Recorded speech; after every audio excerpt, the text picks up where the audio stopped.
Good morning, my brothers and sisters. Welcome to episode number 71 in the book of Genesis.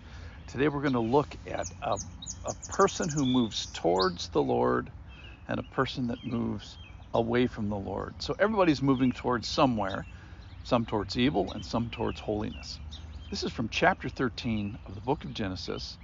Two people, Lot first and then Abraham. This is chapter 13, verse 1. So Abraham went up from Egypt, and he and his wife, and all that he had, and Lot, that's his nephew, was with him, into the Negeb. Now Abraham was very rich in livestock, in silver, and in gold. And he journeyed on from the Negeb as far as Bethel, to the place where his tent had been at the beginning, between Bethel and Ai, to the place where he had made an altar at the first. And there Abraham, so they've been leaving Egypt because there was a famine. That's why they were in Egypt. And there Abraham called on the name of the Lord. So he's starting to move towards the Lord. Verse 5, and Lot, who went with Abraham, also had flocks and herds and tents, so that the land could not support both of them dwelling together, for their possessions were so great that they could not dwell together. And there was strife between the herdsmen of Abraham's livestock and the herdsmen of Lot's livestock.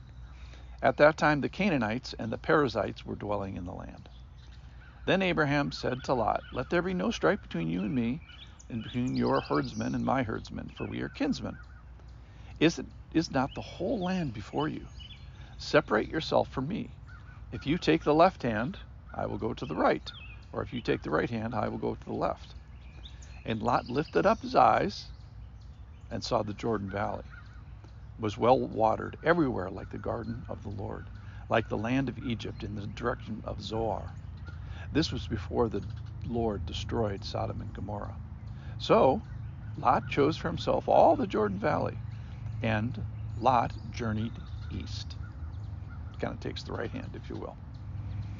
Thus they separated from one another. Abram settled in the land of Canaan, while Lot settled among the cities of the valley and moved his tent as far as Sodom.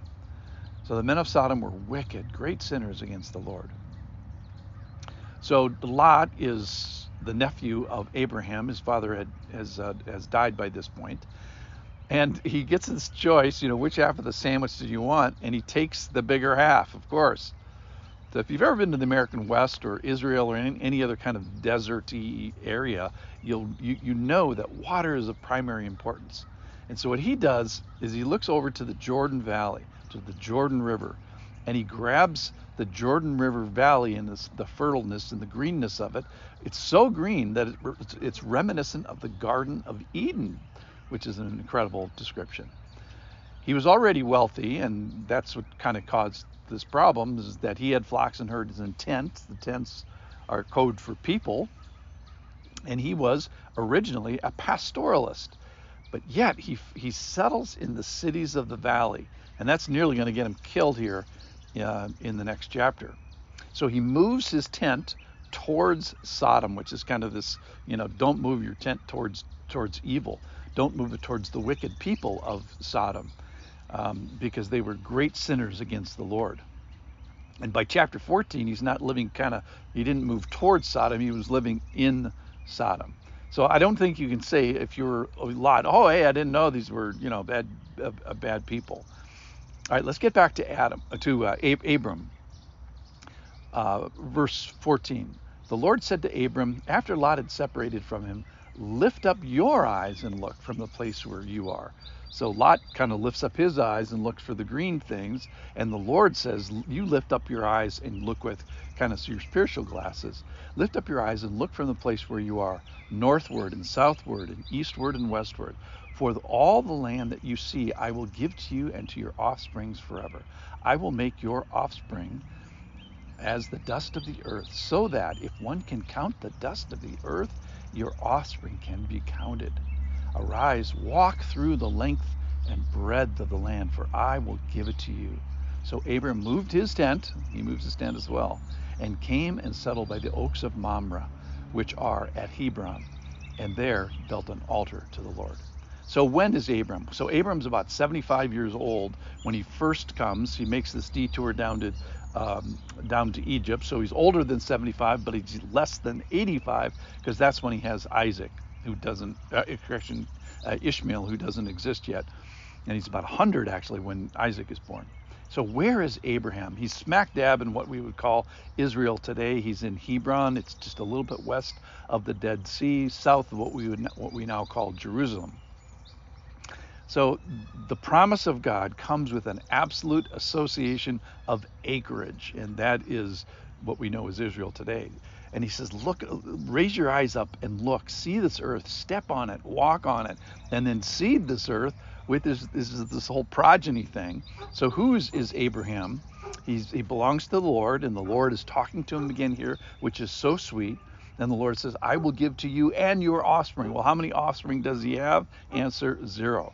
Nobody, no children. So this promise and the pretend progeny, Ishmael, is 10 years away, maybe up to 10 years away.